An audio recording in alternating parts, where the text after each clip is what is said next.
Does any part of you have a wonder about where God enters into the machine? Is there anywhere where God isn't?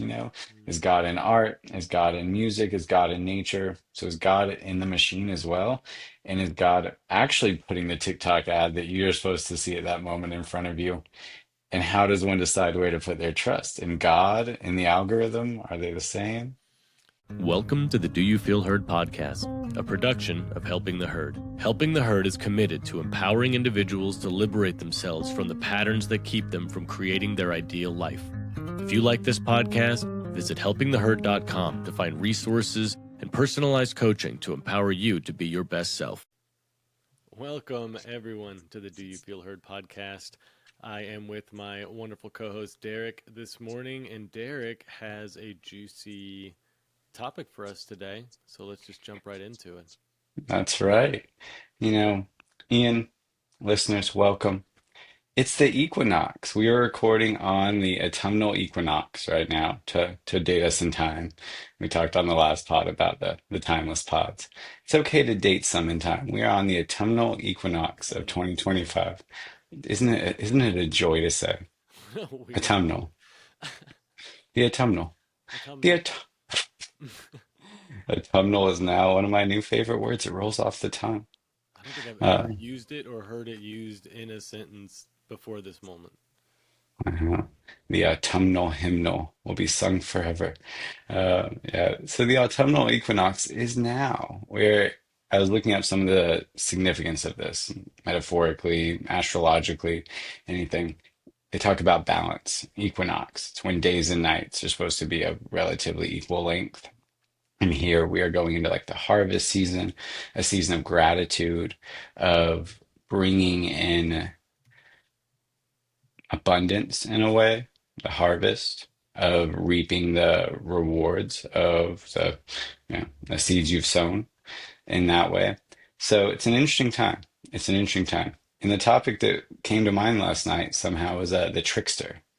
This is the archetype of the trickster that you'll find everywhere. I thought you might like this topic because our mutual our mutual favorite podcast, Duncan Trussell Family Hour. I think Duncan embodies the trickster very well. The comedian is one form of this trickster archetype. We have the comedian. They're telling truth in a way that resonates, often by being silly, funny, wacky, different. That's one facet of it. But then what's been coming up lately is the clown, which I don't know about you. I forget if we've talked about this. I have an aversion to.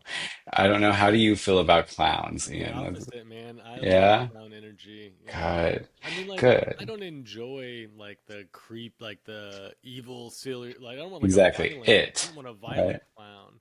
But like the clown Pennywise. energy, I'm a big fan of clowns. I mean, I'm the one over here juggling clubs and doing all sorts of circus Yeah. things over here. I've got a unicycle. Like Mm. I have not mastered it. In fact, I've put very few hours into it, but I have one because I want to eventually figure out how to unicycle. And so I like clown energy. So we're on opposite sides of that spectrum, my friend. No. Wonderful. Well, that's why we're having this conversation and we're bridging. We're bridging each other here. I'm warming up to it, but I think that's why I want to have the conversation because the warming up happens with, alchemy with others. It doesn't happen internally. And so I still feel some aversion. Maybe by the end of this podcast, or maybe in a part two, I'll have, learned to love the trickster, the clown. But for now, I have an aversion. And why? There's something off about it. Like the circus. There's something a little bit tilted that makes it weird, whatever weird is, whatever, so abnormal in like a non-judgmental, back to nonviolent communication, observation without evaluation. There's something weird, odd, strange, that was being negative about the circus, about the clown. So why is that? So that's what I was playing with this morning and last night for the equinox, and I thought of almost also aliens. What does it mean to be weird? What does it mean to be alien? It really just means strange. And what that often brings with it is a new perspective. Whenever I think of an alien, I think of something that views the world in a different way, the universe, I should say, an alien that might view it in a different way. It might talk different than me. It might look at things differently. It might have different sense organs than I do. It sees things differently. So I think that's actually the first thing about the trickster that's interesting is just it's a new perspective almost by I don't know, by default of how it appears in the world as being strange. It makes you see something a new way. So you know there's a new way to see the world. I don't know. It that I think already is interesting. It's an eye opener. It's going to show you wisdom, but at what cost? There's, something kind of dark about the trickster as well. Hmm. You want me to riff on that? Yeah, yeah, pretty much. I got lost in my riffs. It's a deep archetype. Yeah. If you can, anything I that mean, caught you. I can riff on seeing things differently. What was coming to mind for me is like, I think we all see things differently. And so to some degree, we're all alien to each other because our view is different in some ways. Although with social media and the programming and the echo chamber and the intentional, what's the right word, propaganda that's being imposed on two distinct sides of our society. I think that unfortunately we're seeing things more similarly than ever. Depending on what side you're on, your group think is more unified, I think, than we probably have ever been unified in thought. Um, but still, to a degree, everyone is unique, and we all view things differently from our lived experiences, what was modeled for us, what was modeled as normal, not normal, acceptable, not acceptable. I mean, if you and I went on a deep dive of our childhoods and got really specific, I think we would have a lot of different things. A lot of things that when I was a kid was acceptable and normal, and for you was very different. And so, in that regard, I would say we're all alien to each other in that way. And that's one of the things that's was fascinating and is fascinating to me about like human interaction is like I only have this one perspective of how things are, and it's my perspective because it's the only consciousness that I have access to at this time. We'll see. Get access to more people's consciousness. That'd be pretty cool. But for now, I only have access to my consciousness. And so I only know what I see, what I experience, and what makes sense, what doesn't make sense, my logic making processes. And so you don't really know what someone else is experiencing ever. And that's where communication comes in and why I'm so passionate about communication, because that's the only way you'll ever really, that's the closest you can get, or that I have gotten to understanding another person's experience is to hear it from them and truly hear it, not, project it or assume it or, whatever. And so, Yeah.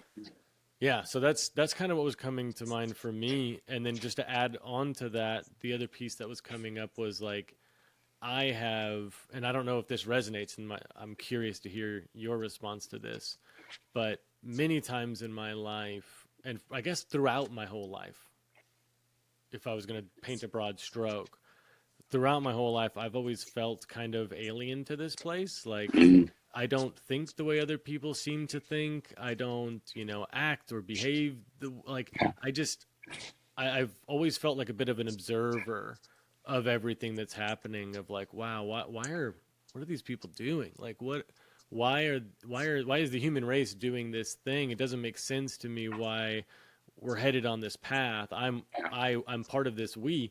I'm also with everyone on this path, but I don't feel like I'm leading this path or I'm like I don't agree with the path. I don't think that the path that society or the human race is headed is in its best interest. And I feel like I'm just kind of sitting back and watching it happen sometimes and curious like why no one is doing anything. So that's kind of why I went to school to learn about these things because I've always felt so alien to my peers, my brethren. I've always felt kind of alien to them. Have you felt that? Is that something you've experienced? Absolutely. That very much resonates. I went through a phase where I was obsessed with the person. I forget. I don't think it's just a person. Oliver Tree. Do you know the artist, Oliver Tree? Oh man, they make some music. They are They're weird. They definitely embody that trickster archetype. I hadn't put that together. They're very clownish in a way. Music videos with big costumes, very ridiculous premises and things, but very in a way angsty and funny music that is taking on a character and being kind of gritty and raw. But one of their songs, and also great. I actually am a big fan. And one of their songs is Alien Boy. So I fell down to earth, and it's talking about the same thing we're talking about. Absolutely. And I think it's a really common experience to feel that way. You can call it feeling like an alien, or imposter syndrome comes up in a lot of different like subcontext, if not the whole human race. But I think that's what we're talking about. It's the same thing in a smaller context. Like I feel like an imposter in a university or in a clinic or something. If whenever I feel like I'm not showing up in my role in a way, there's imposter syndrome. But we can always have that to our role as a human because it's such a wild thing. It's such a wild thing. And like you brought up, the different cultures and perspectives that are out there, it's infinite almost. So we're all going to be alien to someone, and just within the human race, just if you look at the diversity of our species, it's incredible. I was just I was just feeling this kind of viscerally earlier. I'm trying to learn Spanish. I picked up Duolingo, and there was something came to me in a meditation around that, around just like how weird it would be to like be dreaming in Spanish and what that would be like. And I like hoping it would happen in my thoughts to just what? I can't hear you. Are you speaking Spanish? Yeah. No, I forgot I muted myself. My jar is always the jar lid is so loud. I muted it so you don't have to hear it. But I always dream in Spanish. Really? No, Dope. no, but that would be. English is your second language? You have ESL? Yeah, I have ESP. Uh, no, so that'll be a nice little like inside joke 10 years from now. Yeah. ESP. Um, no, but I was gonna crack that joke, but also like I went hard learning Spanish 2 years ago before I went to Mexico for the that first flow training, and so I would love to like we should just talk exclusively in Spanish, not on the Yeah. podcast, but like when Dude, we this is text each great. other. Like I found it was really helpful learning a new language when I'm like immersed in it. And Yeah. so when I first started learning Spanish, I was like hitting up all of my Spanish speaking friends, and I would only text them in Spanish, and I asked them to only text me in Spanish because it really forced me to like learn the stuff, learn the words because I'm using them rather than like in Genius. theory. Yeah. I'm making a note about that. All right, Spanish speaking friend. That's great. I played tennis with a guy for 2 years after school in PA school. 3 days a week, 3 days a week for 2 years. Um, He didn't speak English. I didn't speak Spanish. We were fine. Jose was awesome. He owned a taco truck. He lived nearby me. We met at the tennis court one day. We barely were able to communicate with words, and it didn't matter. We played tennis 3 days a week. We were able to communicate enough. It was awesome. He was a good friend. It's amazing what communication really is when you break it down. There's something about being able to play games or communicate, have relationships in those ways that really just like cuts through all that bullshit that's like kind of swirling around of all these differences and stuff. Be like, no, just a human, just communicating in these different ways. Well, so definitely I feel like an alien a lot of the times. I resonate with that. And yeah, that imposter syndrome we all feel, I think happens. I think everyone will feel it in some context. But yeah, to the whole human race, how are you supposed to feel merged with the whole thing when it's so diverse? So yeah, I feel like it's really, really common to feel like an alien. And I do kind of think that's part of where this trickster archetype ties back in. It is a really interesting thing, what's strange, what's odd. And let's say you are migrating around Earth, thousands of years ago in tribes, and you found a new tribe. Who's to say they're humans or they're aliens or they're, some new species? They're strange. That's all you know at first. And then you look for similarities and find that. But what's going to be that bridge? That's where I think the trickster becomes really interesting. I think the trickster is actually a bridge. I never thought of it this way. I think we sometimes have to be tricked in, fooled in, or at least have something bring up some laughter or some terror in a way, fear or laughter. I think both hit certain sides of this coin to embrace something new and to accept it, especially if it's kind of scary. I think that's why clowns are kind of scary, but funny and will like fall and have pratfalls and stuff and like do physical comedy and things. I really think they're embodying what this trickster archetype does, which is bridges very separate, very strange things, and including the light and the dark back to the equinox. I think that's the balance of those two. The light and the dark is through how do we bring light to our pain? How do we bring light to our tragedy? How do we laugh about our mom dying? Someone has to do that hard laughter, and I think that's the trickster. I think that's where they really come in, and it's an incredible phenomenon. It's hard to put into words though how that process happens. um, Yeah, comedy specifically. You mentioned comedians as tricksters and bringing truth yeah, to light in a way that's not only digestible but like enjoyable. Like yeah, great, right, nobody, yeah, I don't want to nobody, maybe not nobody. Very few people enjoy reading a history book or some sort of a dry lecture about a subject, but a comedian has the ability to put that same information into a format that is funny. And laughter is such a weird thing too because it's not voluntary. It's not like a thing that you can be like, "All right, I'm going to laugh now. Ready?" And then actually like cuz you could make the sounds, and laughter yoga is a thing, and at a certain point doing laughter yoga, you do end up laughing genuinely because it's so weird. Again, more trickster energy. It's very weird for everyone to just be like, I mean, I don't know. The laughter yoga that I did was like it felt like a lot. I don't know if I've only done one. So it was at a festival, and basically, the way it worked is you started by doing laughter yoga on your mat, but then they eventually got you off of your mat, and everybody was just kind of like interweaving, walking around this tent while laughing.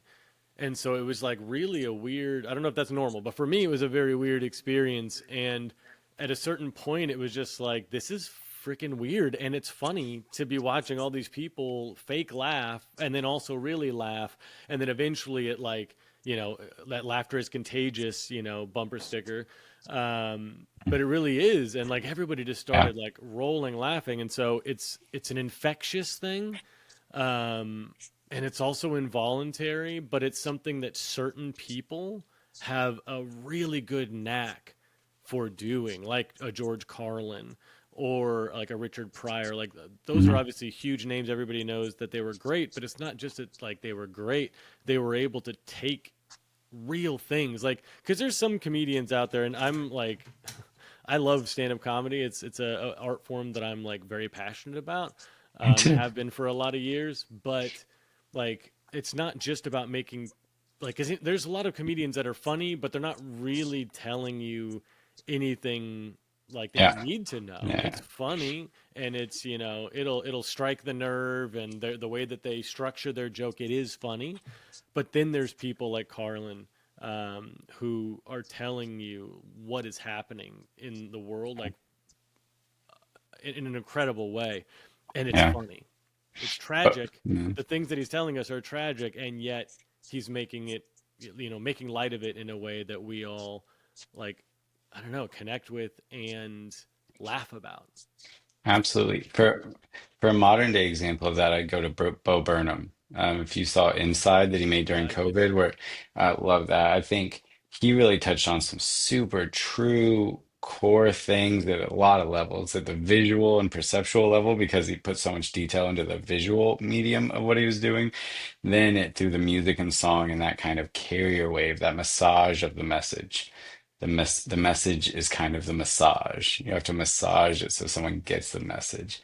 You have to find a way to make it palatable, like you said, digestible and enjoyable. That's the comedian's gift. And he brought light to a lot of dark places in that. And I think That's he's good. just a modern day example of what you're talking about. It's the court jester is what I've always heard is the precursor to the stand-up comedian, speaking truth to power. They're the ones who could say the true thing to the king in a way that would make everyone laugh. And so Right. the truth was out there without violence, erupting, without insulting the king, without whatever that is, The stakes really the stakes a interesting. little higher back then too. Is if your joke doesn't land, you might lose your head. Exactly. Talk about pressure. Oh, exactly. Off with their head was very, very real, and in some places still is. That's the kind of games we're talking about here, and the kind of power structures that can emerge, and it's fascinating. And laughter is this diffuser of tension. It's a very easy the nervous laughter. What is that? Amazing that we're having this discussion right after having our last podcast on the breath. Mm. Both of these are so diaphragm related. There's something huge about the diaphragm here. I don't know. It's like our flux capacitor for changing energy almost. The diaphragm with the breath, we can slow things down, speed things up, and then we can pow, whatever you call laughter, Mhm. this kind of wobbler, this kind of thing that shakes things up and can diffuse things that could otherwise lead to violence or something else. It's interesting. You can lose a moment with laughter too. You can ruin it like a deep moment, right, with laughter. Uh, so it's not that it's an interesting diffuser. But that leads us back to what is this trickster doing? And the next place I wanted to take us was the fool is the precursor to the hero. Have you ever heard that quote? I need to actually source it now for sure. I was hoping you might know. I've been saying it for a while, but I'm not sure. It's one I heard probably on a Duncan Trussell podcast, but I don't remember the source. It seems Jungian. I think it might be Jung, but I'm not sure. Um, but the fool is the precursor to the hero. So what do they mean? A lot of things, I think. But if you look at like a tarot deck, the fool is like the zero card, right? It's like the first card. It's like the starting place. What I think that's speaking at is the very Zen concept of not knowing is most intimate. Not knowing is most intimate. The fool, the one who doesn't know, the clown, the one who's a dunce, dumb, they're goofy, actually is taking on that because it's the most wise. The you're thinking of the goofy wizard, the kind of the wise, crazy character that comes out who's a little strange because they see things in a different way. But in doing that, they are seeing things more clearly. They're more powerful. They're the wizard in the town or the village that's lives off in the shed in the woods and is all kooky, but there's loud noises from there. But what's the reason for them is that they're seeing things in some kind of more real way. And when things hit the fan and you need to predict when the next storm's coming through, whatever, you go to the wizard. You don't go to the magistrate. There's a reason for them. So they're the precursor. The fool is the precursor to the hero. One way I take that is that you have to know nothing before you can know anything. You can go on a quest to make anything better, to form more union or harmony or whatever your hero's journey is. First, you have to know nothing and actually see what's going around. So I love that take on it. The other thought I had on it first was that it's almost a harbinger. The fool is the harbinger to the hero. When there's a fool around, what is the fool doing? I'm making the argument here that they are bridging um, this hero's journey. The fool is the one that actually is leading the hero along, tricking them in a way. Hero's journeys normally have some tragedy, don't they? Something bad has to happen. And then the hero has their quest of reunification, of vengeance, whatever it is to make something whole. And I think the whole time, I think they might be guided by the trickster. I think that's that force that's kind of making us play these games. And the lesson or the reason is, I think, to teach us something. Experience is the best teacher. So that's what I'm seeing the trickster as now. It's a new way. I've never really seen them before, as a universal teacher that comes around and tricks us and gets us and, knocks on the head. But by the end, we get growth. We are the hero because of the journey. Interesting. Yeah. Yeah, so your quote is so the proper quote is by Carl Jung, and it's the fool is the precursor to the savior. The savior. Oh, I've never heard this That's version of it. that's Nice. Thanks for looking. his language. Look that up Wow. real quick since we don't have a little a little producer in the Jamie. back. Yeah, Jamie. Um, but yeah, so that's yeah. I mean, I like what you're sharing about, and that's definitely an interesting thought. I want to kind of take us somewhere with that. So the biggest question that I think can be asked is like, why are we here? Right? What are we doing here? Like, what is the point of all this? Pretty big question. Ian's like, I'm gonna take us somewhere. So let's start at the beginning. So yeah, the beginning of time. What is life? No, but like Back me up. one of the things that I've discovered, at least for my answer to that question, is like here to Mm. learn things, here to, experience what I can while learning as much as I can in the process. And so, like, if that's if that potentially is one of the reasons that we are here, then the trickster is for all of us, and we all have our own trickster that is guiding us toward whatever lessons we need to be taught, so that we can accomplish whatever we're supposed to accomplish here. And so, like, I don't know, is universal consciousness the trickster then? Like, is The karma? trickster is universal. The trickster is universal. I don't think the universe is trickster, right? Loki's one of the gods in the pantheon, but there's also Thor and Odin. And I think the trickster is universal, though. I do think it's the bridge between all of us, this whole weird world, which is why we feel alien. We feel alien, but there's a trickster, the trickster, infinite tricksters running around and taking us on these little journeys to remind us in a way that we're all part of the same thing. In that analogy, are you saying it's an actual, like, a physical, like a person playing their part, or is it energetic? Like, would you say like And karma is the trickster, uh, right? Karma right. is trying to, teach you or show you lessons along the way. Like, hey, you did this bad thing. You remember that? Cool. Well, now it's coming back, so you can learn this lesson. Don't do that. Like, or is it like a, I'm the trickster to you at times, and someone else is the trickster to me at times to get me where I need to go? Like, is it like a thought form that somebody is being infected with a thought form? Because we are not our thoughts. We don't know where thoughts come from. Ideas, like, that just ends up in our head, and there's a constant influx of them. And so, like, is the trickster a thought form that then enters into someone's mind, who then needs to trickster someone to get them to move a certain direction? Like, how, I don't know, how deep how deeply, like, integrated is this trickster energy, and how is it being, delivered Yeah, in your mind? fantastic question. You're getting at what is an archetype. I've used that word a few times without really breaking it down, and it leaves me interested in what is an archetype. When I think of it, I like that term thought form. I think of some kind of a form that keeps reappearing over time. I can't say why, that we then call an archetype. It means it's showing up in myths from different regions and religions and peoples and languages. It means it's showing up in society. Art imitates life, life imitates art. It's showing up in history and art across the world, would be how I would start to build context for an archetype, something like a hero or a trickster. We all have hero narratives. We all have trickster narratives. Good and evil are probably archetypes as well, in a way. Like you kind of choose your scale to put them in.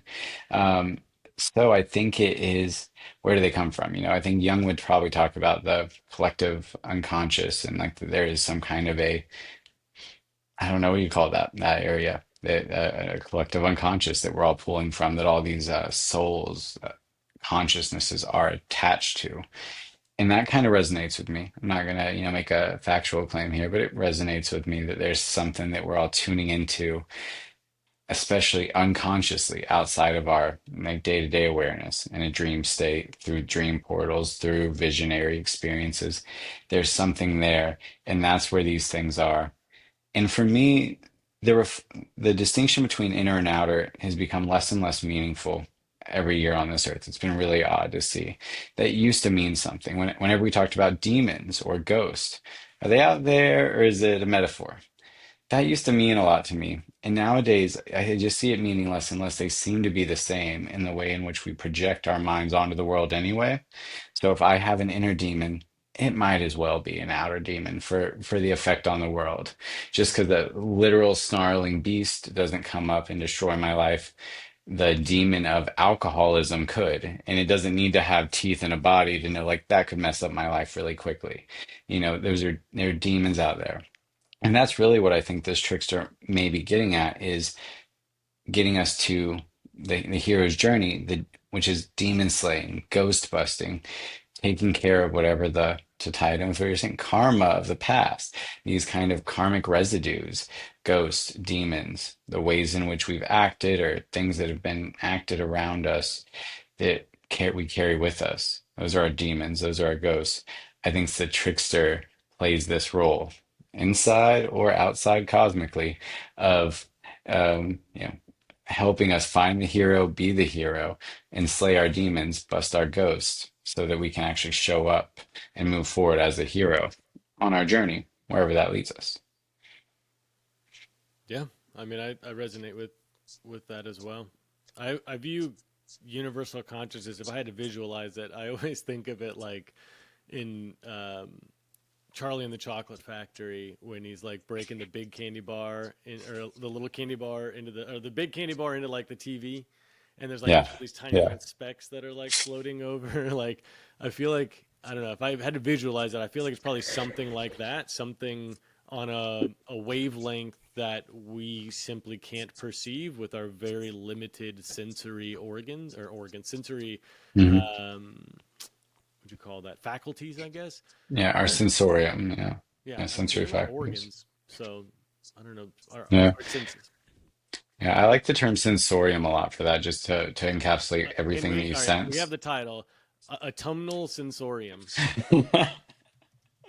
ASMR version. I'm trying to start get some sizzling What an going. absurd combination of words that you're throwing out today. I love it.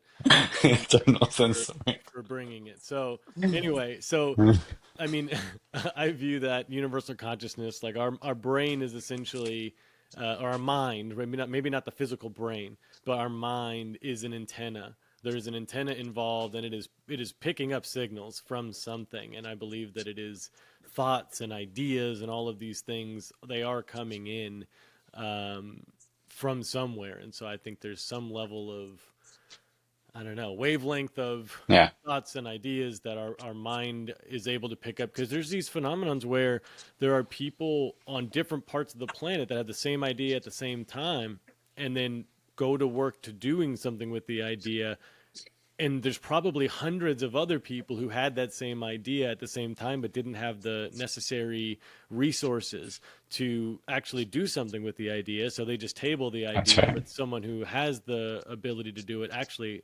acts on it, and that's how we get things that are manifested into reality. Is I mean, so and that's a fun rabbit hole to go down. Like, what is an idea? An idea, hmm you know what I mean? Like, for some people, ideas are like poisonous.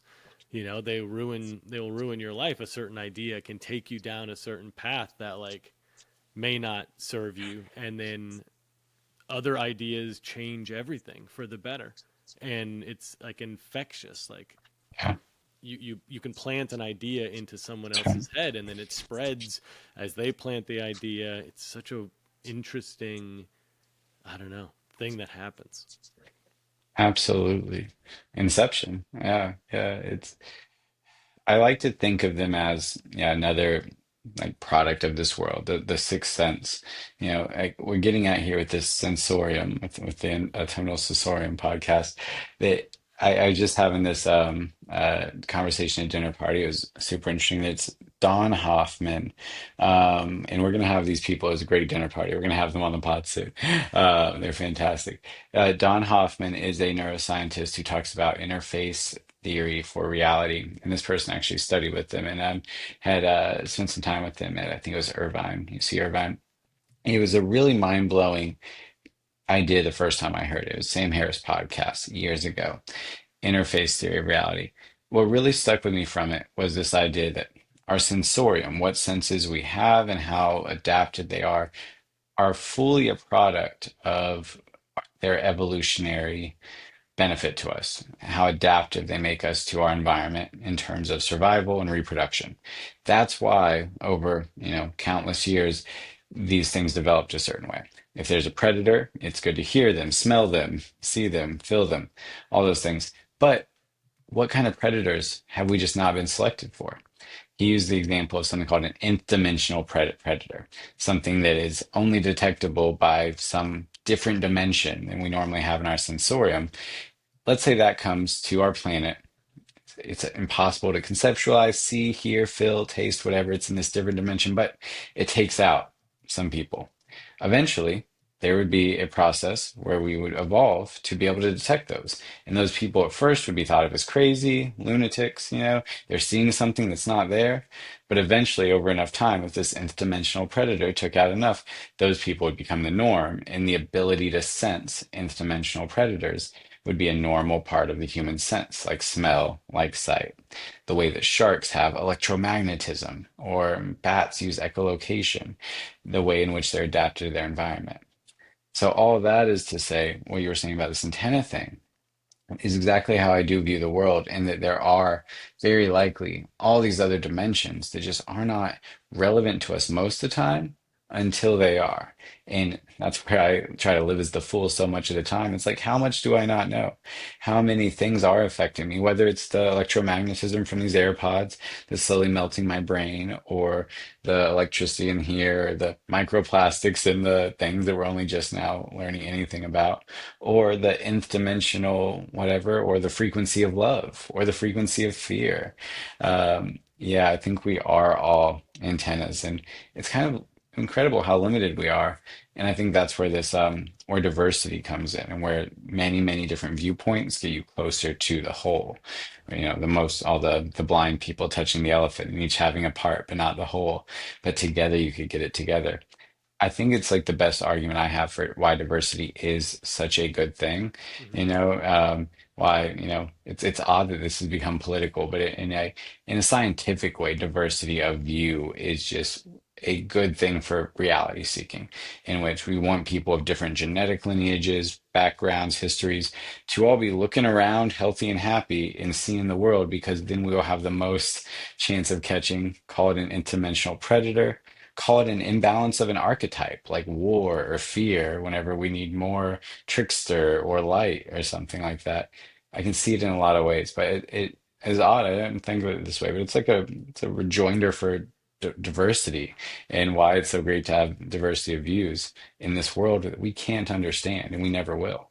No, I couldn't agree more. There's so many things I want to jump on onto that, but just to stay with what you're talking about for a second, one of the things that stood out to me during my academic um, what do we call that, Hero's experience? journey. Yeah, Here, my academic hero's journey. is there was quite a bit of emphasis in some of these classes that I was taking, specifically around communication and interpersonal communication. Around there was a class on like working with groups, how to communicate in groups, and over it cited all these very captivating reasons why diversity is, I mean, almost a non-negotiable. Like you have to Yes. have it if you want a successful, high functioning group.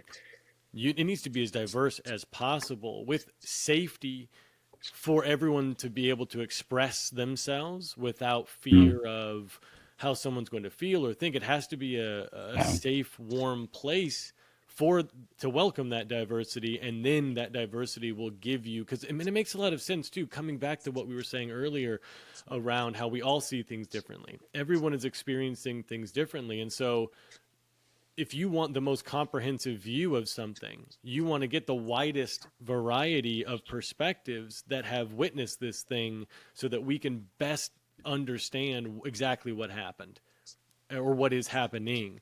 Versus if you select, like, if we're doing a poll or something and you have a very small control group and they're pretty much all in the same area, they're not diverse at all, you're going to get one very narrow perspective of Mhm. what's happening. And so, absolutely, diversity is vital to the success of our race, our society, of Yeah. anything. I mean, if you want Our success in species. anything, you need diversity to be involved. Otherwise, yeah, we're missing a lot of the picture. And so, the other thing I wanted to talk about, you're talking about how our senses are product of evolution, and there must have been a reason over however many thousands and thousands of years that the human body, the biological vessel that we're all floating around in, like, Meat suit. yeah, the meat suit, very good. the process of evolution has definitely impacted our senses for sure. But then you think about, if you believe history, or the history, I don't know how much of it Oh, is yes. real, but they tell you like there was like Atlantis, right? There was this super high tech city and civilization, and yet we sure as hell don't live in that now. Mm, In fact, you trace back history as far as we can actually trace it until we lose all of the information that was allegedly burned in the libraries of Alexandria. But like, there's no way. There's no way that like all that's actually gone. Someone has that stuff, in my opinion. There's no way, whoa. dude. Um, anyway, but you go back as far as you can, and it's pretty primitive. It gets more primitive as you go back. But allegedly, if you skip, back, you skip over all the information we don't have and keep going back, then it's not primitive anymore. In fact, it was way more advanced than we are now, allegedly. You also Mm, look at like Egypt, and they have yeah. batteries. They had ways to get energy and store it in the That time where pattern. allegedly, Oh, I've heard this, yeah. yeah, they're just allegedly, chiseling away at stones, but they could make batteries. Like, I don't know. But anyway, so you think about, okay, let's say there was a super advanced civilization in Atlantis, and then some catastrophic thing happens to the point where that civilization is lost with all of the advancements. And the same, it would be a similar thing if our society were to collapse today, because people are reliant on all of these technologies. And when you lose all those technologies and you are forced back into your primitive animal nature, like, of course, it would make sense that you would go from seeing entities, seeing gods and angels and demons, Yeah. because you're able to perceive that because you're in such a state that you can focus on those things. Whereas flash Yeah. forward to, the last couple thousand years, and especially now, fear, like danger, war, murder, all of these things are surrounding us, or surrounding our existence. We're constantly like, we know it's happening or we're afraid it's happening. So we're worried, we're very much stuck in fight or flight in our nervous system, which means we're not using a whole lot of our brain most of the time. And the part of the brain that we are using in fight or flight is very much ours, like impulse, you know, um, survival instincts.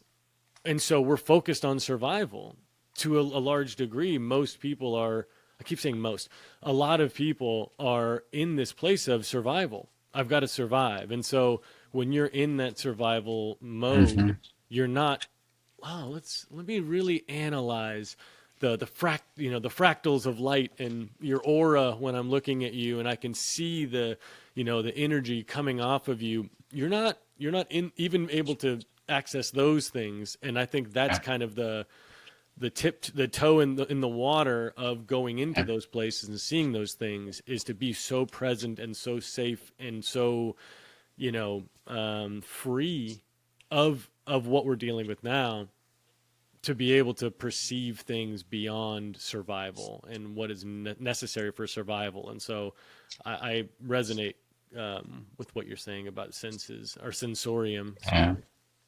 Absolutely. What you brought up two great new really big pieces to bring into the sensorium model, and especially with modern adaptation, which has blown up on a time scale that's just ridiculously different than anything we've had before. And that's like led to this kind of, it's almost genes mutate and evolution happens slowly. Those things happen slowly. Mutations, sure, but like for them to build up in a population, evolution happens slowly, but not at the thought level, the idea level, the meme sphere.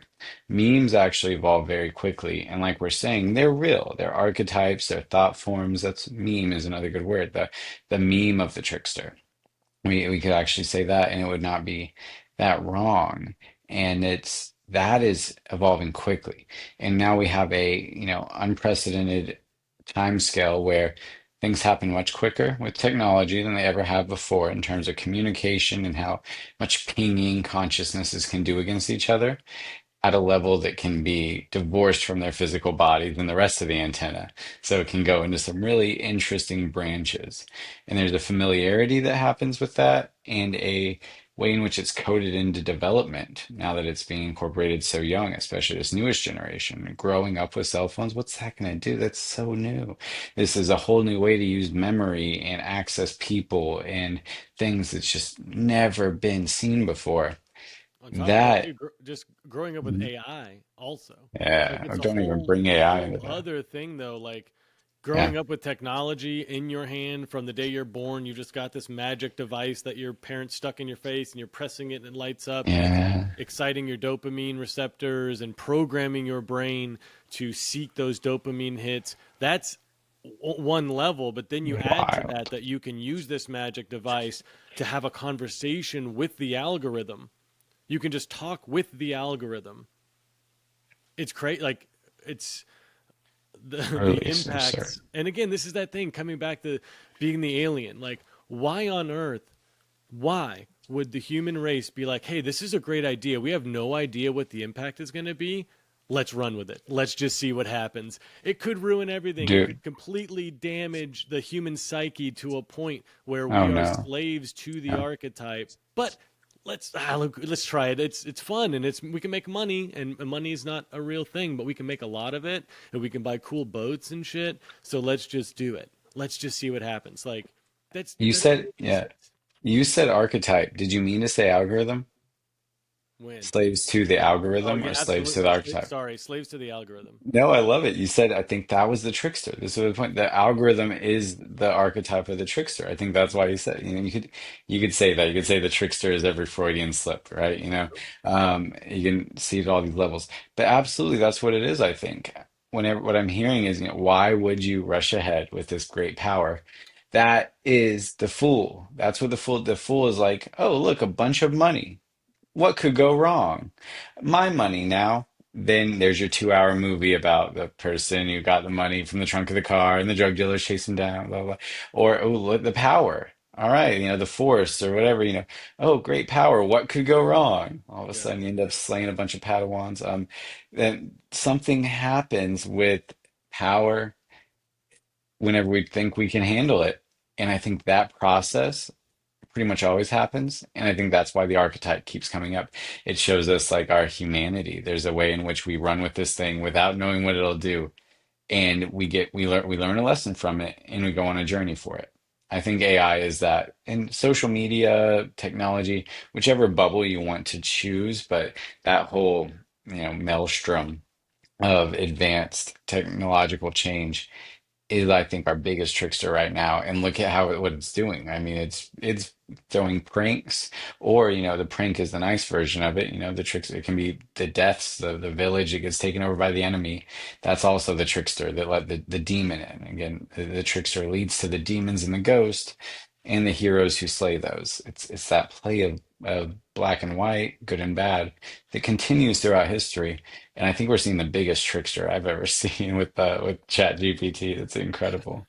It's pretty alarming. I think also pretty soon even we're gonna have to start bleeping when we say that or find a new an alias for that specific AI He because who must not be named. I imagine Oh no. if we use Voldemort's name in the podcast, like it'll be flagged on YouTube, it'll be shadow banned, it'll be slowed down because the algorithm. I mean, it is the algorithm, and YouTube is run by the algorithm, and so Mm. all of our socials are controlled by algorithm, and so If your like, power goes out right now, I will laugh my dude. butt off.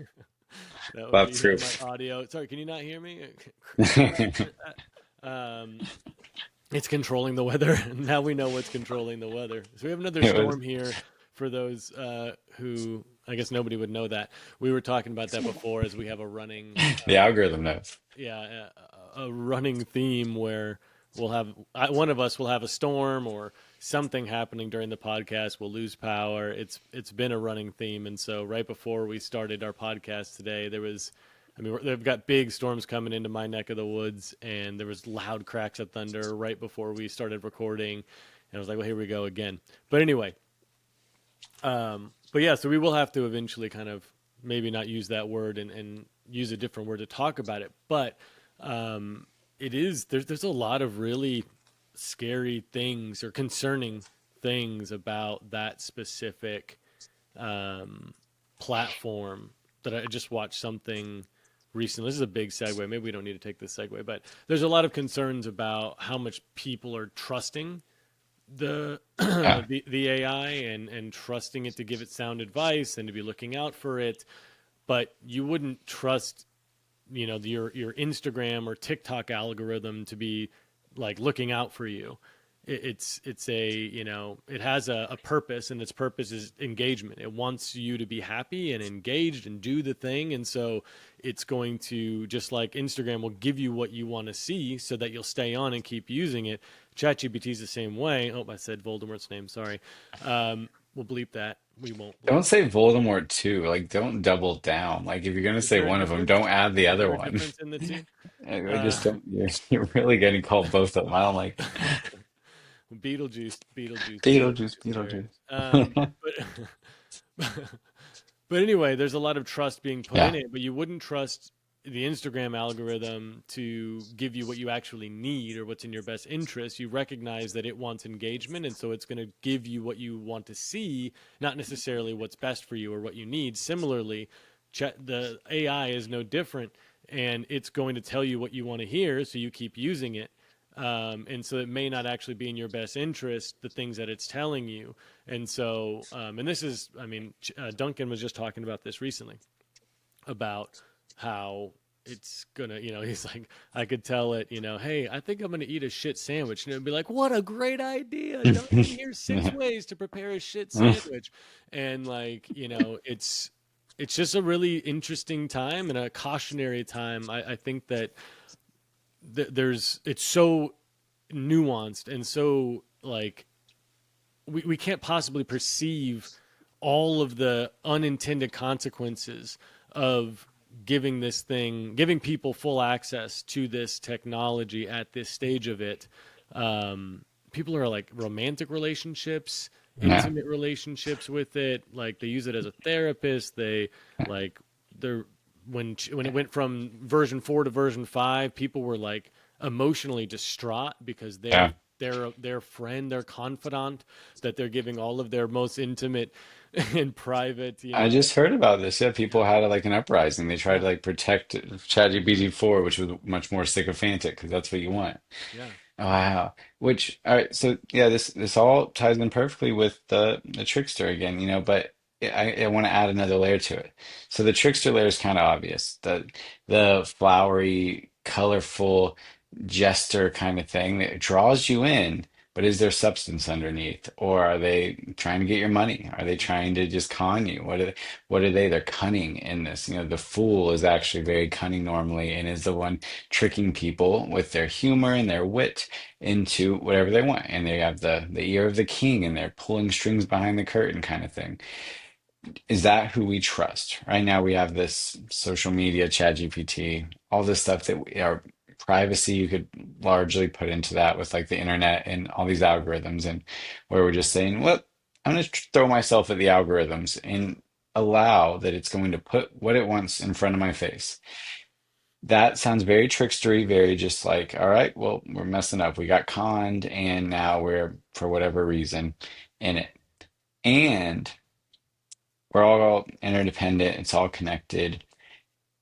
Does any part of you have a wonder about where God enters into the machine? If there's a God, where the universe, where the actually what is your dharma, your karma playing out, your dharma, your purpose, does it go through Instagram? Does it move through ChatGPT? Is there anywhere where God isn't, Is God in art? Is God in music? Is God in nature? So is God in the machine as well? And is God actually putting the TikTok ad that you're supposed to see at that moment in front of you? And how does one decide where to put their trust? In God, in the algorithm? Are they the same? Yeah, this is a great question because I feel like there's two conflicting beliefs around God. So there's one that like all things are God and God has created everything and it's all divine and the divine path is already set out and like, you're, going to be presented with all the things that you need. And then there's the other perspective where this isn't even happening. You're not like you're not even really you're experiencing this, but this isn't real. This isn't happening. This is a dream. You're experiencing something that has already happened potentially, and you're just remembering it or reliving it or experiencing it again or experiencing it in general. What I mean, again, time is not linear. It's not a hey, you started here and now this has happened. Like it's so. What is God, and how does God play into, if it's a dream and it's already happened, then is God like the projection of the dream, and God is Yeah. creating this projection for you?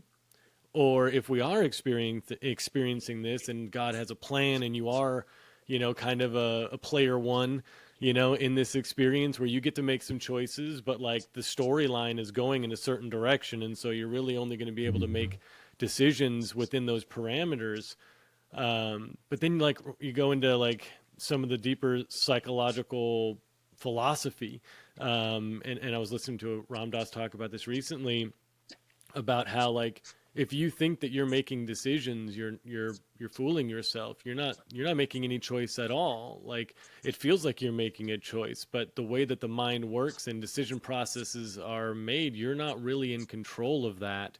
It's happening independent of you, and the decisions that are coming out are just, I mean, not necessarily Freudian, right? But kind of. Um, Yeah. like it's What are already you? set out. Yeah, what are you an instrument of? Is the question I'm hearing of. Are you an instrument of God? So you're not making any choices, but God is moving through you. Are you an instrument of the devil? Are you an instrument of the trickster? Are you an instrument of the algorithm? I hear all that about like you not actually making the choices, and I'm seeing some part of me, struggle around like, where is the free will? Where is the will? Where is it? If there's a will, there's a Is there way. really free will though if you're not Uh, actively making any decisions? Like it's an I've heard it as it's an illusion of free will, right? Similar to like our our current political landscape in our country. There's the illusion of democracy. Nobody wanted, like the vast majority of the people didn't like any of either of the options for the last few years, yet we're still choosing them, right? There's still, I'm not, but there are people who are still going out there and voting for these people that they don't genuinely want, because it maintains this illusion of democracy. I have a voice and I am involved in this, but really giant organizations decided who was going to be chosen between, and both of those choices were good with the giant organizations. And so they got what they wanted because they laid out the options. You eat broccoli or you eat asparagus, and the kid is like, "Man, I'm fucked. I don't want to eat any of this. I want pie," right? And so is the kid really making a choice? Kind of. A choice that's within the parameters that someone else says is okay because it benefits them. So like free will is similar to that potentially. Like yeah, you're making choices in a storyline that you have no control over and it's already set out. So are you really making the choice? And then you add the layer, human brains were very much like like computer, um, like um, like a computer program. You program a brain. We know the human brain is very plastic. It can learn anything. It can be adapt. It's very adaptable to just about anything that you give it. And so when you apply like models, for instance, what's modeled for you as a kid, now you do that. That's what you think is normal. That's how you behave because that's how you've been, programmed essentially. Some people have, emotional outbursts. That's their program. Oh, somebody said this. I'm upset. Click run. Program is now playing. Um, Fear, jealousy, those are all programs that we're all very familiar with of, oh, I feel insecure about this thing. And now this program is running. I'm jealous. I'm insecure. I'm feeling anxiety. All of these things happen because you're programmed to do that. Based on our society and, all the different factors of where we're being programmed all of the time. But there are theories that say that you're really not making decisions because you're programmed to do you view this a certain way, this is good, this is bad. It's a computation that's happening in your head. I don't want B, so I'm going to do A because A is the most logical thing based on all of the information that is running constantly as we're observing, taking in our experience, analyzing it, running and basically just running programs constantly. And so, what is free will? Is there really free will? And how does that play in? Or Oh, is it an I illusion? will, well, I will give you the only incorrect answer now, as I am qualified to do, with my certificate in everything that I got from Duncan Trussell's fake university Yeah, Duncan of Trussell's podcasting. Autumnal Sensorium University. Exactly. Exactly. Man, DTASU. Yeah, it was a party school, but it was a good one. Like, it had some heart.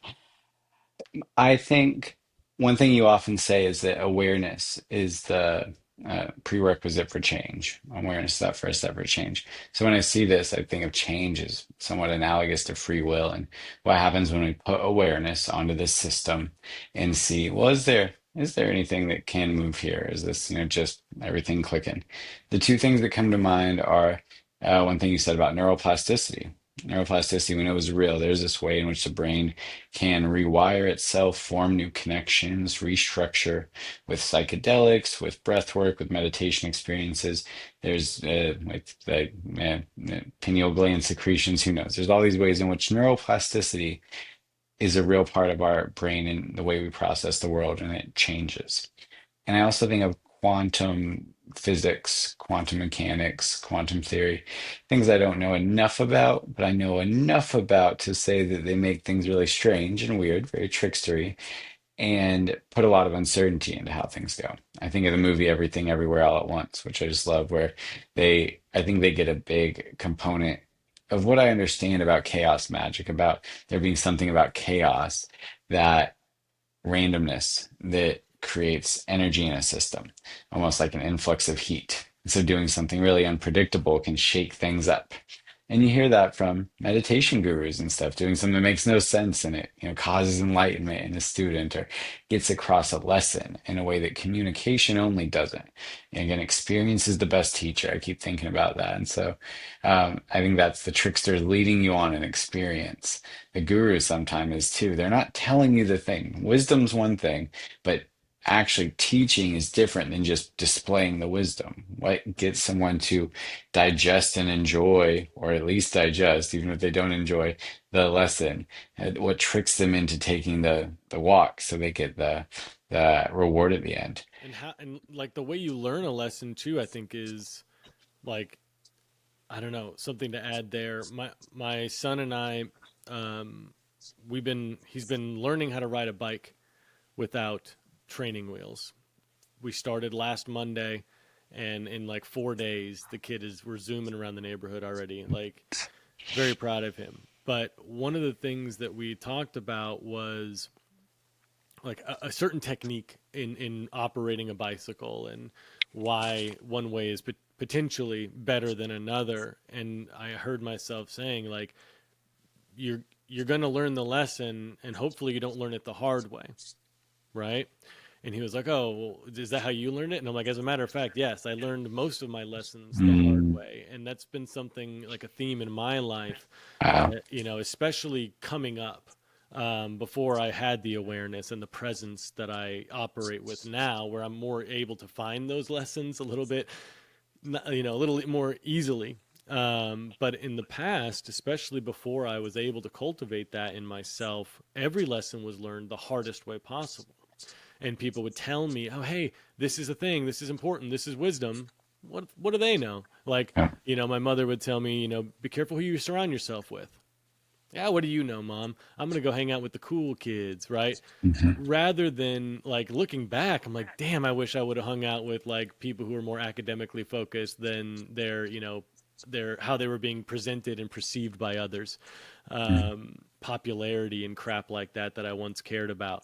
Like, had I listened, if I had the ability to receive that wisdom just by hearing it, man, I would be light years ahead. But that's not the way it worked for me. And I think that for many people, it doesn't work that way for them either. You have to really learn it by making the mistake or by having the undesirable outcome that you go, dang, like this sucks. I don't want to do this again. And then you go and you analyze and you figure out what happened. And then that's how you learn that lesson.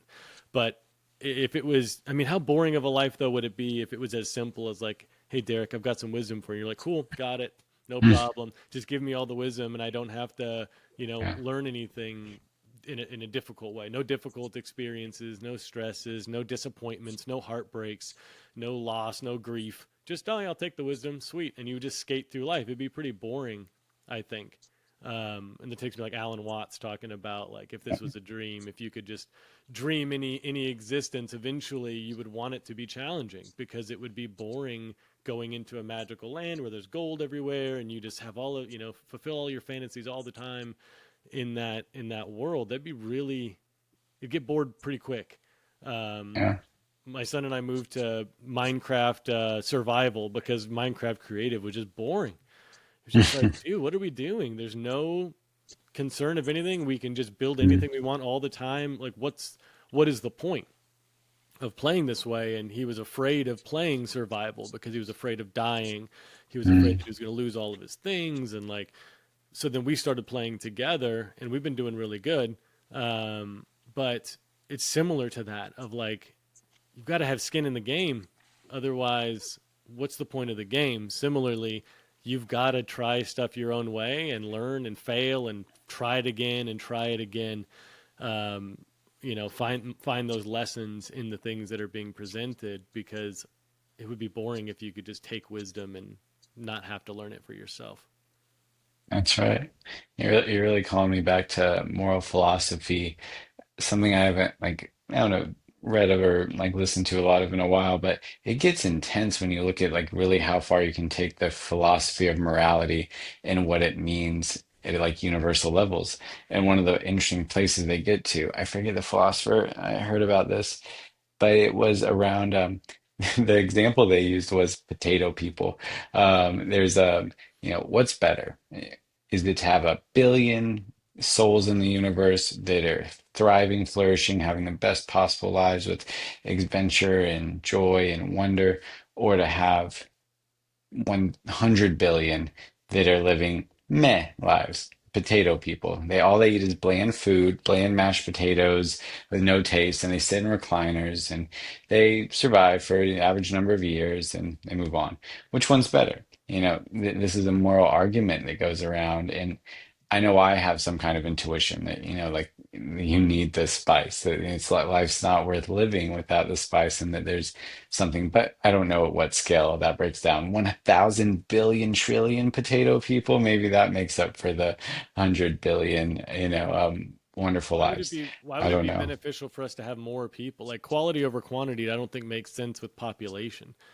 Why And it's not any about if anything, population, it's about like morally, like what's good in the universe, like good. Like, if consciousness is good, it's like, well, how much consciousness or how high of consciousness, which way do you want to go, kind of out or up? hmm, That's one way I think of it. hmm. Yeah, you know. You could have a mountain range, or you could have like an endless savanna.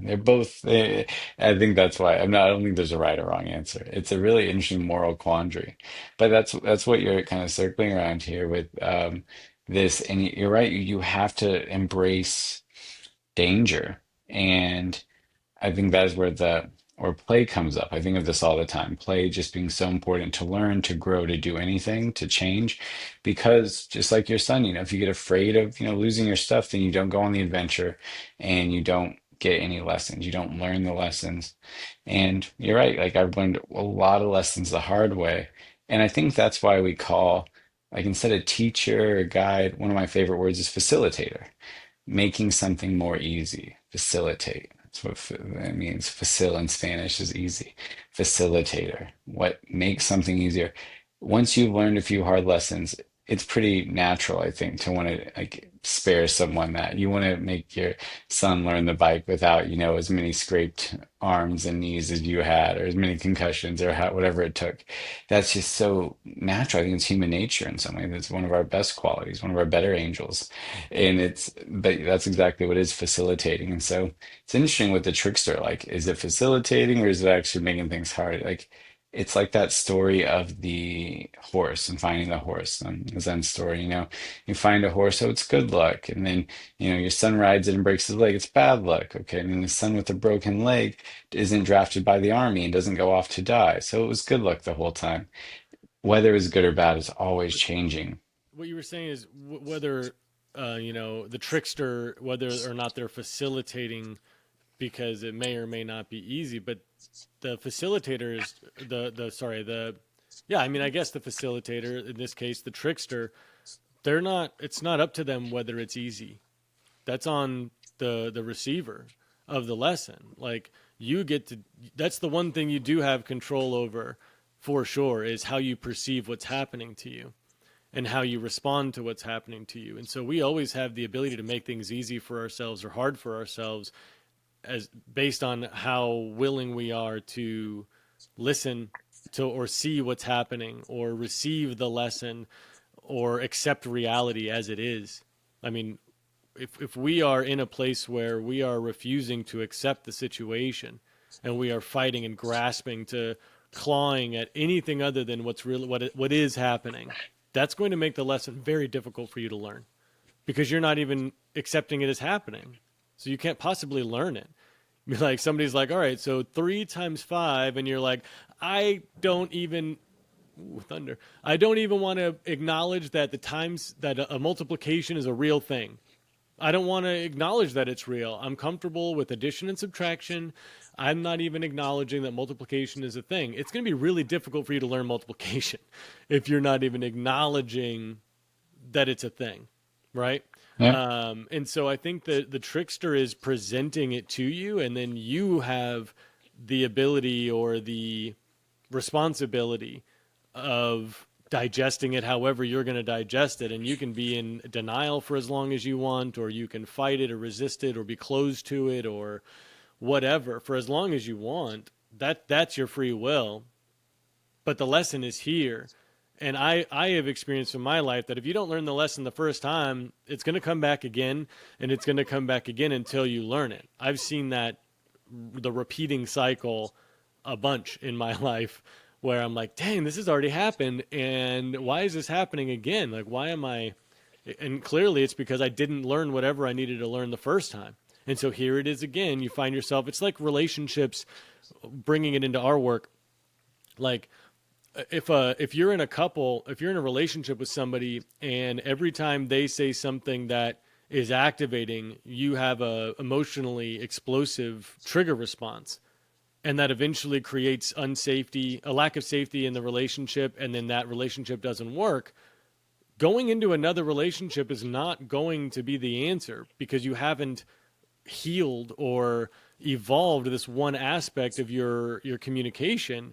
And so the next relationship you get in, it's going to be the same thing, and it's going to continue until you recognize the thing that you need to shift within yourself so that you can end that pattern.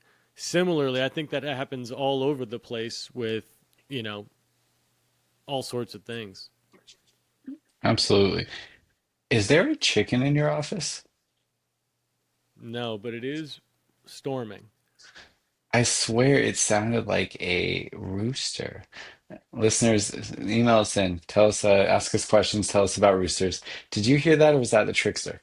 All right, I won't let it lead us astray. But no, I absolutely. There's lessons out there, and I love that you're bent toward personal responsibility. And I'll just play trickster's advocate here. That you know.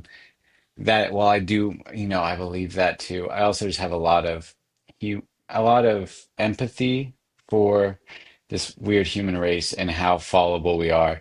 And I think about maybe a good place to kind of wrap this up until maybe a part two with the trickster. There's a podcast I would like us to listen to and maybe riff on next time. But the thing I'm thinking of is the trickster versus the comedian. I like how you said digestible and enjoyable before for these lessons. A comedian, a great teacher can make a lesson digestible and enjoyable, and a trickster can make it still kind of smart. And maybe they're both being compassionate, maybe they're both trying to get it across, and it can be hard to learn it the hard way, but maybe it wasn't the hardest hard way. Maybe the hard way prevented you from a much harder way. If you know, got burned playing with fire, but then you don't burn down the village kind of thing. It sucks that you got burned, but at least you didn't burn down the village. It's that way in which the parable of the horses never, you can never say what was right or wrong. I just think of what influence we want to have. And I think of, yes, take personal responsibility, but also do your best to, as you see wisdom around, like toss it around and make it a little more digestible and enjoyable for others. That's like juggling. That's magic, I think, in a lot of ways. It's just how are we making our influence known? And that's one way, by being a comedian more than the trickster, even if they both fall into that archetype. Yeah, absolutely. I mean, definitely share wisdom, and I think it's important that we do make it, any efforts that we can to help prevent suffering and prevent people from having to deal with difficult things, but also like dealing with difficult things and suffering is what this is. Life is suffering. Life is dealing with difficult things, You overcoming can't, them, and finding light in darkness. Like the we are living in a very you know dual world. yeah, We are in between two things all the time in this space, and so yeah, I mean, yeah, you can't just stick your head in the sand. Like you're saying, right. you will. And in that way, how about we help our listeners by answering their questions and taking away a little of their suffering and hopefully facilitating their path on this earth. Great segue. Let's Um, let's take it away, I think bud. segues are my favorite. Yeah. We got one question from listeners today. This is more from a client that I worked with briefly, who we've corresponded ever since. And I'm not going to identify them, of course, but I'm just going to talk about a pattern that came up. We've been talking about patterns lately. We know that that's how these things manifest. It's like an archetype. There's these patterns that just show up. The pattern here with this client was around avoidance from her partner. She's been living with this man, her boyfriend, for some time, and she was the primary breadwinner, and he was not working. And he had a lot of issues, some mental health and otherwise, that were keeping him from working. And she kept trying to have the conversation with him, and he would, like you were just giving the example of, have an explosive outburst, something to basically, not do it, would leave the room, would blame her for whatever reason, would say, there's a reason why I can't do this.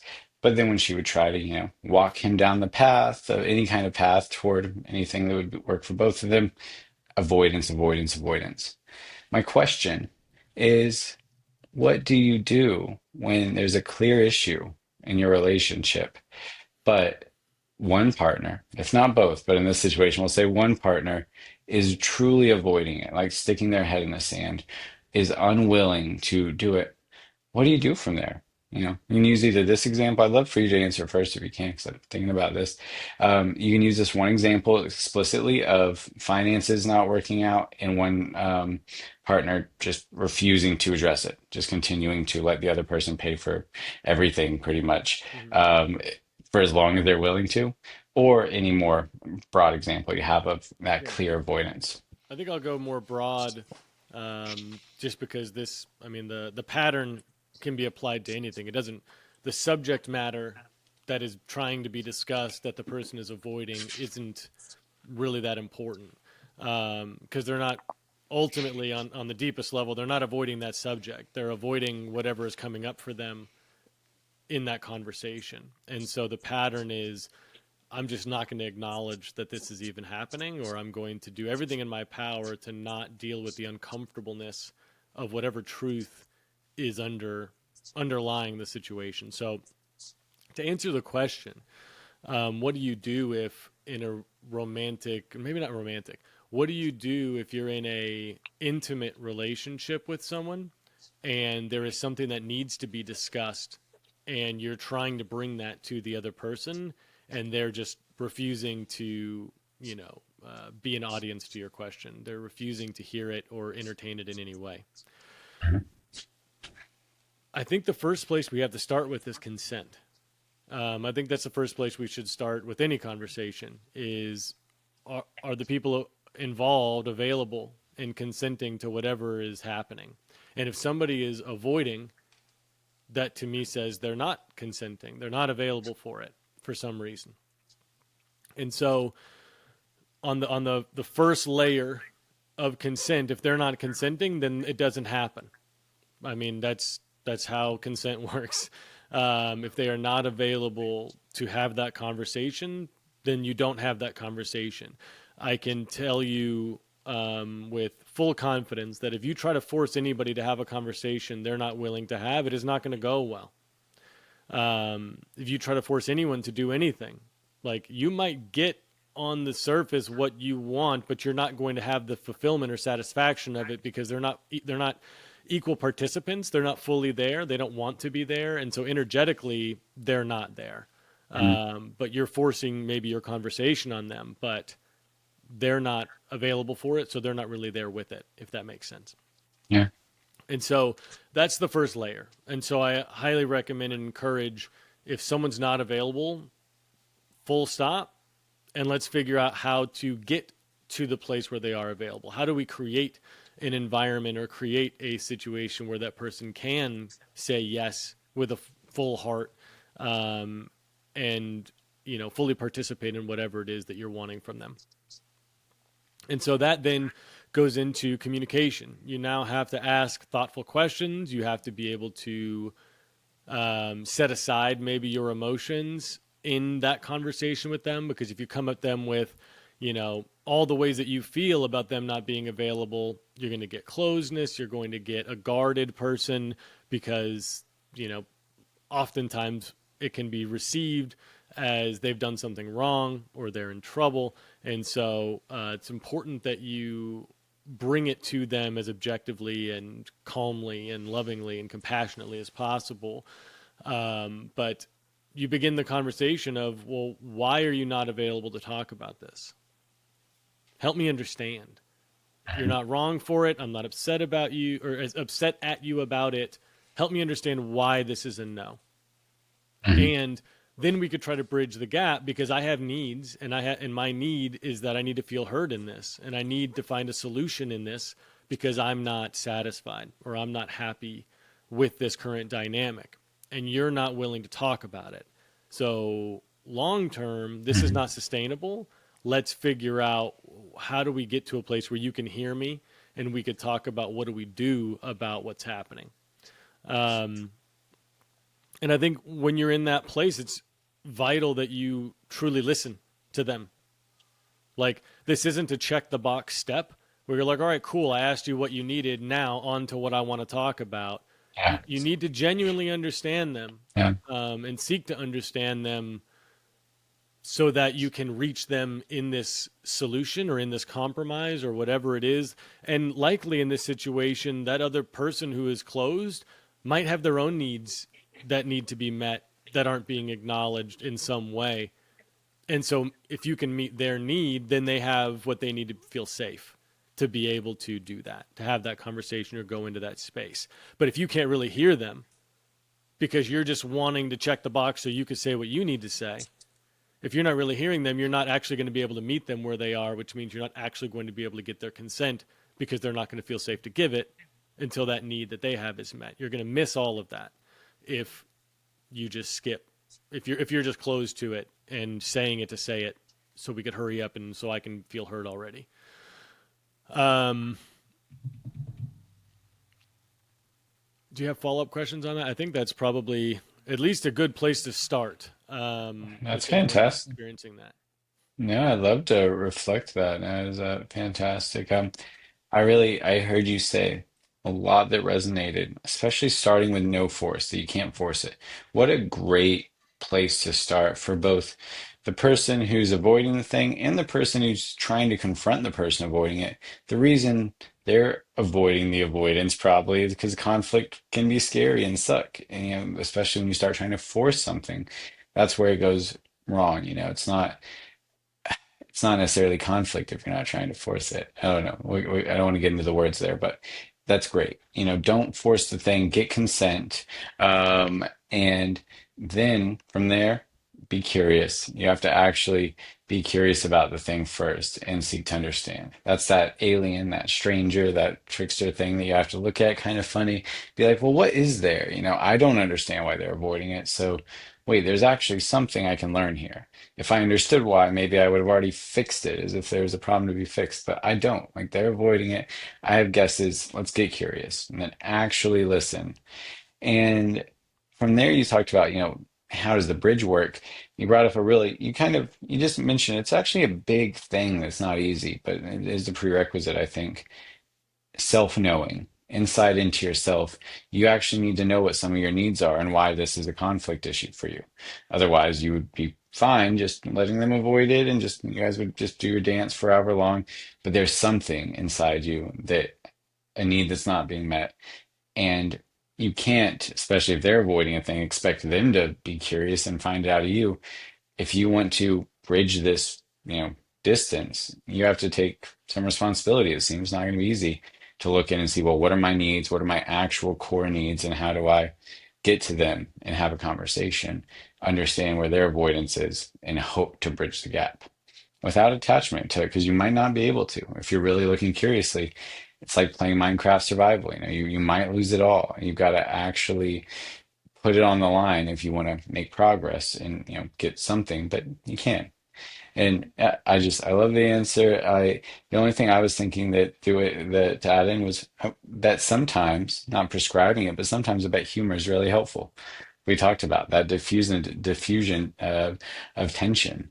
I bet that's, just, I think I see it in a lot of areas, but I don't think of it in relationships, all that, but probably there more than ever. You need to, keep it light sometimes so that someone can laugh about whatever their big demon is that they're avoiding, that they're afraid to look at. If you can lighten the mood maybe without, going too far and laughing at anyone, I bet you can make it a little farther without force too. Yeah, so I think humor is definitely one way to create like safety. I think that's what's happening when there's a tense moment and somebody cracks a joke that's maybe a little bit Hmm. inappropriate or off color, but it breaks the tension. I think what's happening in that moment for those receiving the joke is like, okay, it's not.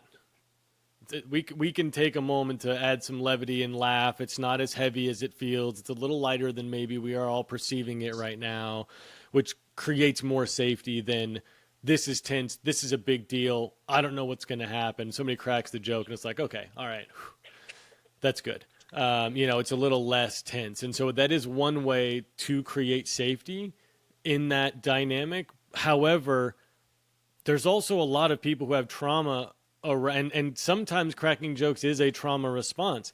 Sometimes people crack jokes because they're uncomfortable and they're deflecting or avoiding what they're really feeling. And so humor is it's a a tricky path, and it's not Yeah. always the right path. And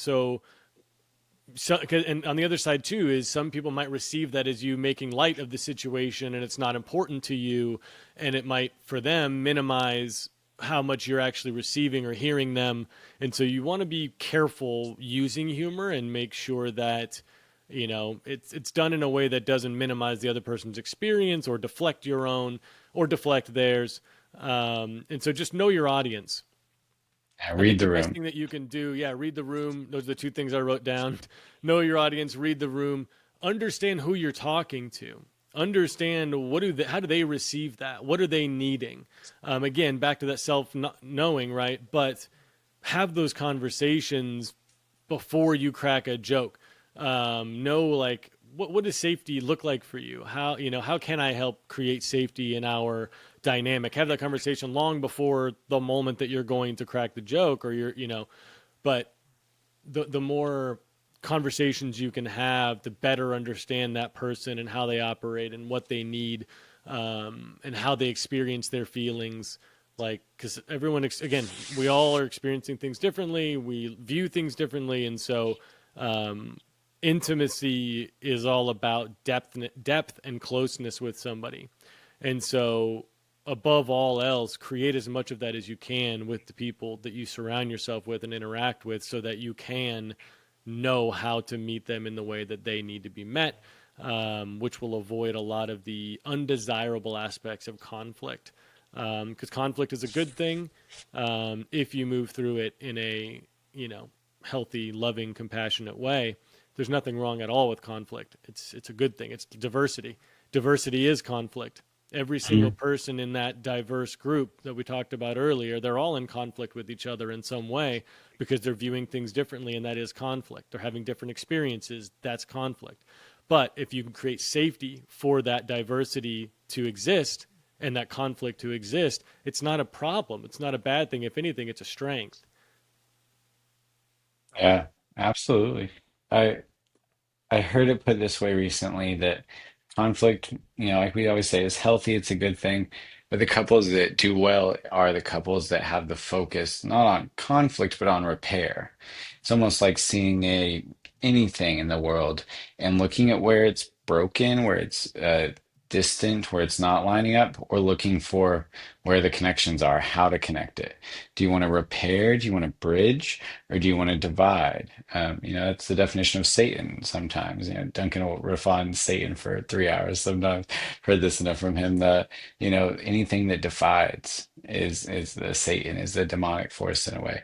So yeah, we can look at the same thing, the same, I don't know, pieces that are lying around. You could say they're all broken.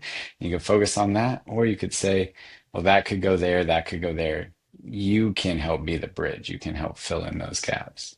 Yeah, and absolutely great answer, and great answer. I like this. I hope this helps our listeners. I think that avoidance is a big thing that comes up, and yeah, no, I really like how you answer that. Um, The, awesome. la- the last thing I'll say before we close out, because I feel we're nearing that, is to fully answer that question. If somebody is truly unavailable and they will not make themselves available, that's something that you need to accept, and then you make your decision of what do you do with that information. You have to accept that if that is their truth. You ask those questions, you try to get to that place, but let's say it does not happen. You have exhausted all options that you can think of to try to meet them, understand what they need, and they are not available to talk about it. It is a closed door. Then it's then on you to determine, how do you feel about that? What do you need to do about that? Are your needs going to be met long term if this is never resolved? If this aspect of this dynamic never changes, is that something you can live with forever? And you need to make that decision, timely, because what you don't want to happen is for you to endure from a place of, oh, they'll change eventually, and then you lose so much time, so many potential experiences that you could have had waiting for someone to do something that they've made very clear to you that they're not going to. And so it's very important to accept things as they are and not hold on to hope that something or someone will change, because that's not guaranteed.